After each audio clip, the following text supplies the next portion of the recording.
Assalamualaikum warahmatullahi wabarakatuh. Nama saya Zamzami Ali dari kelas 3C absen 32. Di sini kita akan membahas epistemologi matematika. Epistemologi matematika merupakan cabang filsafat yang berhubungan dengan pengetahuan matematika.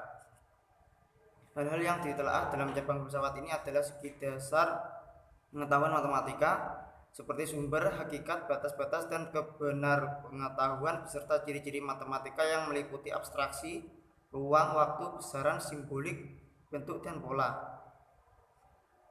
Matematika sebagai bagian dari scan, artinya matematika merupakan sebuah pengetahuan yang diperoleh dari proses belajar. Beberapa ilmuwan mengatakan bahwa matematika merupakan ilmu pengetahuan yang berhubungan dengan bilangan-bilangan, titik, garis, ruang, abstraksi, besaran, dan lain sebagainya.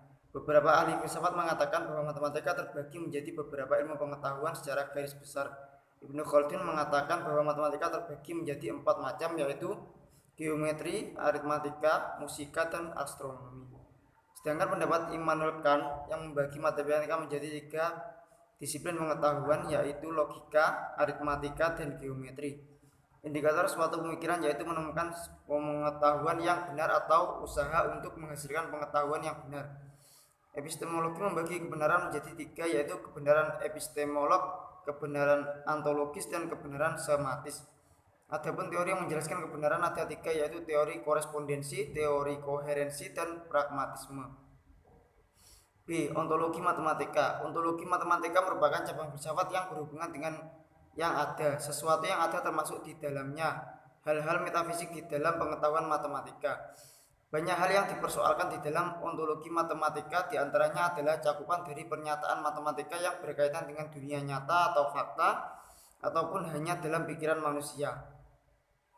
Matematika modern tentang pengukuran digunakan untuk menghitung ketinggian awan dalam bidang penerbangan, dalam bidang materiologi yang berkaitan dengan keadaan cuaca, ataupun cara kerja kamera yang selalu kita pakai. Contoh lain adalah layar bioskop yang menggunakan perbandingan dengan film yang ditayangkan dari pemutar film. Matematika sebagai bahasa, artinya matematika sebagai alat yang menyatukan manusia dalam hal berhitung. Bahasa matematika berlaku universal, internasional, dimanapun kita berada. Dengan bahasa matematika memungkinkan adanya perhitungan secara kuantitatif.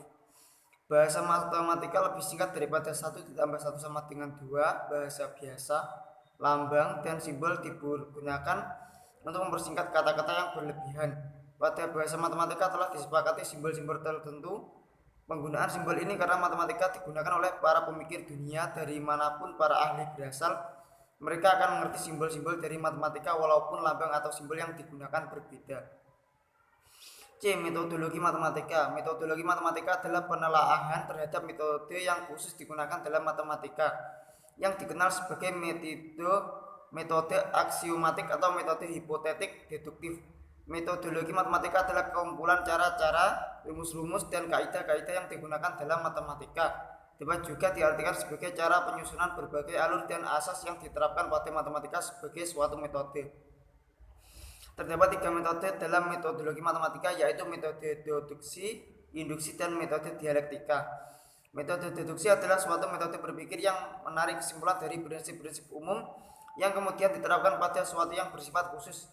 Metode induksi sebaliknya menarik kesimpulan dari prinsip-prinsip khusus kemudian diterapkan pada sesuatu yang bersifat khusus. Sedangkan metode dialektika adalah metode berpikir menarik kesimpulan melalui 3 tahap: tesis, antitesis, dan sintesis, atau berdasarkan premis mayor dan premis minor untuk kemudian menghasilkan kesimpulan yang baru. Pokok-pokok penting dalam metode matematika adalah aksioma, definisi, dan teorema. Aksioma merupakan keterangan yang kebenarannya diterima tanpa pembuktian lebih lanjut dan menjadi dasar atau pegangan dalam sebuah perbincangan atau postulat.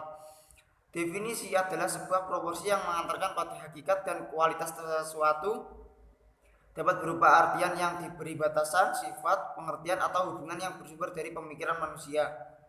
Teorema adalah suatu penemuan bentuk, pola, atau rumus matematika yang baru dan bisa dibuktikan berdasarkan aksioma-aksioma dan definisi-definisi secara logis. Baik, cukup sekian dari saya. Wassalamualaikum warahmatullahi wabarakatuh.